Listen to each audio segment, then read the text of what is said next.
What does that say? 4:07 a.m.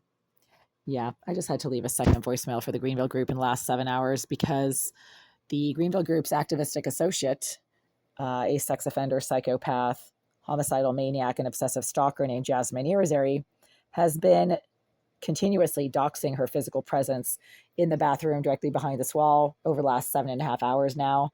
Ever since I left the last voicemail for the Greenville Group at approximately 9 o'clock p.m., which was 7 hours ago now, Jasmine Irizarry, or somebody who behaves and reacts exactly as she has been behaving and reacting from behind that wall for 11 years now, has been doxing their physical presence directly behind that wall and has been making repeated, nonstop, almost nonstop, um, like literally hurricanes of sickening, overpowering smoke and fumes that continue to affect my voice and my ability to speak. My voice has been continuously raspy for the last 2 days now because for the last 2 days there have been almost nonstop smoke and fumes coming from either directly below in 76, as it was coming from directly below in 76 yesterday. And then throughout the day today, it's been coming from the bathroom of 78 that is legitimately unrented and vacant. There are never any signs of actual occupancy based use from behind that wall. I never smell any shampoo or hear anybody actually showering or even flushing the toilet.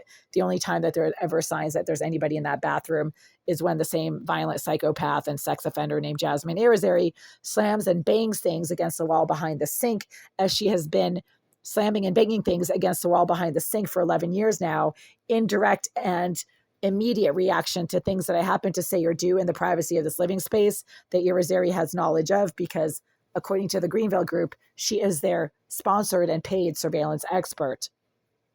I am now sitting at my computer trying to engage in some urgent work-related obligations, and over the last few hours, Irizarry has resumed her use of a directed energy device, the same directed energy device that she has bragged in multiple written comments on my social media pages that she is getting paid to use, that she is using on a tripod that she has aimed at my head. She's getting paid $300,000 to do this, and it's called a directed energy weapon, not a directed energy device, according to her close personal friend, Christopher Thomas, who corrected me in written comments that he made on my social media page, telling me that I shouldn't refer to it as a directed energy device. I should refer to it as a directed energy weapon because that's what it is, and I should get my facts straight. It's a directed energy weapon. And obviously, these are all psychotic, mentally disturbed, BLM sex offender psycho trash who can't leave other women alone and who have problems with females. That's why they won't leave me alone. There's barely any other females living in this building complex. And the few other females who do live in this building complex are so violent and aggressive themselves that they barely qualify as females. They behave more like the male sex offenders who are crammed in large numbers in this building complex and can't leave women alone. And even as I'm making this video at 4 o'clock in the morning after having left a second voicemail for the Greenville Group 5 minutes ago, my voice is being affected pretty severely by the nonstop smoke and fumes that Jasmine Irizarry, the severely disturbed, obsessive, and homicidal psychopath, has been burning and propagating and filling this entire corner with over the last 7 hours.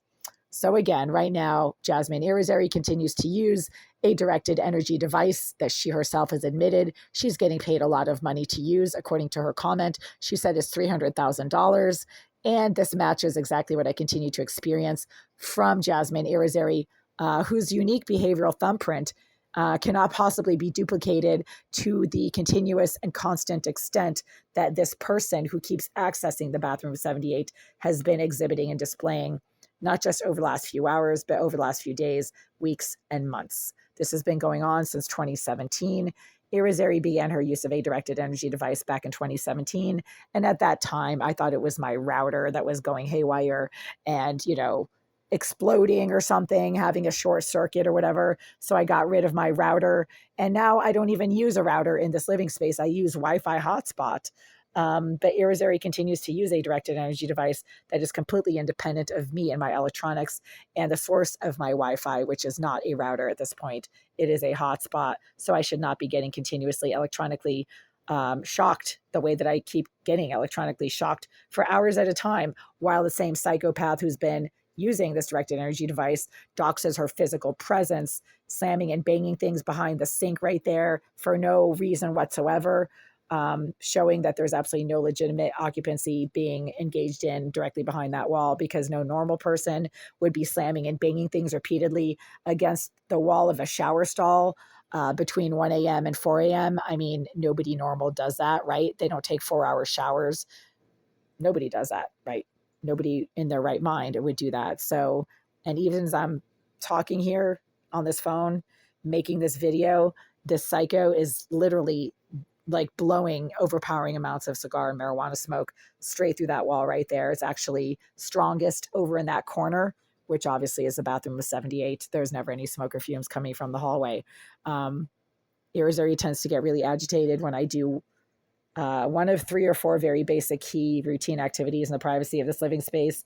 And one of the things that really triggers her is when I sit at this laptop and try to engage in some work-related obligations. Irizarry has a serious problem with my employment, and she has spent years trying to get me canceled and defunded from pretty much every job that I've had over the last 10 years. She has taken it upon herself to access the contents of my electronic devices. This has been corroborated by her friend and sponsor, Mr. Alisayev, the crooked Russian slumlord property manager, who has bragged to me on multiple occasions that Jasmine Irizarry is such a talented hacker. She can hack into anything. She can get into anything. And in other conversations, Mr. Alisayev has directly stated Jasmine Irizarry can take care of any problem, meaning when you take care of a problem, you make it go away. You do not solve it. You make it go away. And that's exactly what she does. Interestingly enough, when I was trying to log into this platform that I need to log into for my work, all of a sudden I couldn't log in. Irizarry had disabled the screen on my computer and the screen on my brand new phone so that I was not able to access either device when I was trying to log in to this platform that I need to access in order to get my work done. And that is the kicker right there, that this is absolutely Jasmine Irizarry, the Greenville Group's paid career criminal, sex offender, psychopath, who has been doing this for 11 years now. And it is not possible for a other human being to behave exactly identically to the dysregulated behavioral pattern that Jasmine Irizarry has very noticeably and continuously proven, established, and basically set in stone over the last 11 years. She's very predictable at this point. I know exactly what she's going to do based on what I happen to be doing in the privacy of this living space. And because multiple staffers at the Greenville Group have admitted that they are using surveillance devices to assist Irizarry in her use of a directed energy device to harass me based on what I happen to do in the privacy of this living space, then the Greenville Group and their leadership team are also very obviously involved in this criminal activity and criminal harassment that is basically a crime. I mean, it's a crime for landlords to harass tenants by using surveillance devices in the privacy of their living spaces and then harassing them based on their personal private activities in the privacy of their living spaces that are really obviously not private if your landlord is using surveillance devices in your living space, which is what's happening right now.